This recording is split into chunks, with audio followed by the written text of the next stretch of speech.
This demonstration explains how to count solutions to certain kinds of equations. So here we're going to be looking at this equation here, x1 plus x2 plus x3 plus x4 equals 6. And here the variables x1, x2, x3, x4, they're supposed to be non-negative integers. They're allowed to be 0.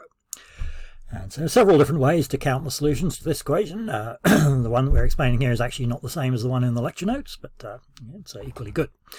Okay, so here we're going to do this by making a correspondence with the grid roots that we studied in the previous demonstration.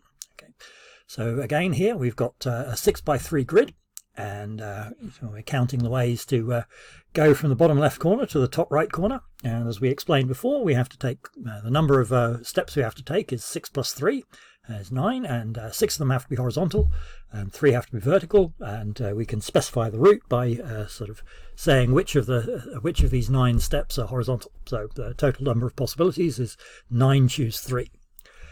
But also these grid roots, they also line up with the solutions to this equation. You see here we've got a particular choice of grid root.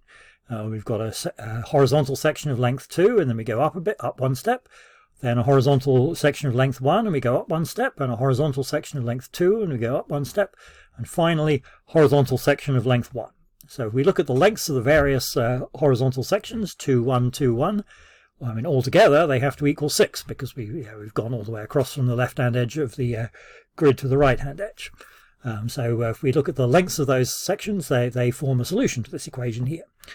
And notice that these could be 0, right? If we do a grid root like this, where we do 2 vertical steps one after the other, that kind of corresponds to going up 1 and then doing a horizontal section of length 0 and then up 1 again. So this corresponds to horizontal sections of length 2, 0, 3, 1. So this corresponds to the solution 2 plus 0 plus 3 plus 1 equals 6 of our equation.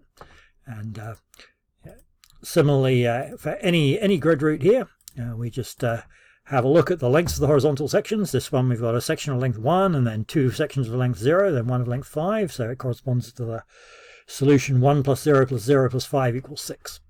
And we have a one-to-one correspondence between grid roots and solutions, so the number of solutions is equal to the number of grid roots, and as we explained before, we specify a grid root by choosing 6 out of 9 steps to be horizontal.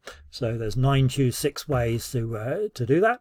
So the total number of solutions for this equation is going to be 9 choose 6.